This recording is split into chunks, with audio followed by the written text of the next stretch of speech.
ով որ Աստծո խոսքի հետ լուրջ մտերմություն ունի, նա կհասկանա Աստծո սերը ինչ բան է, ով որ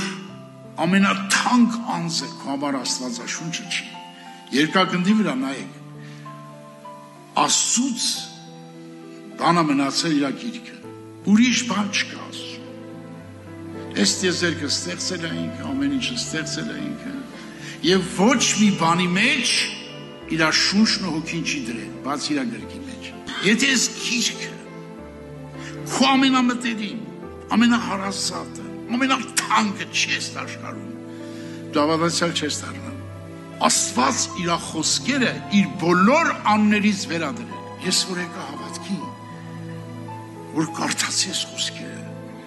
չեք պատկերացնի, ինչ նվիրվածությամբ եմ նվիրվել այս գրքին, լույսը բացում է, կարդում եմ ինչ եմ ուտ տանում, եթե մի համասան 8 ժամ սուրգիրք եմ մշակում, որտեղ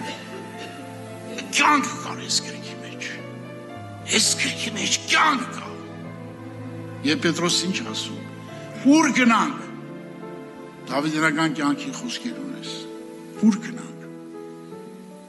կյանք, այս աշխարհում կյանք չկա, այս աշխարհում մեղքի զվարճություն կա, ուզում ես ամենահարուստը, ուզում ես ամենագիտնական, ինչ ուզում ես եղի, դու կյանք չունես,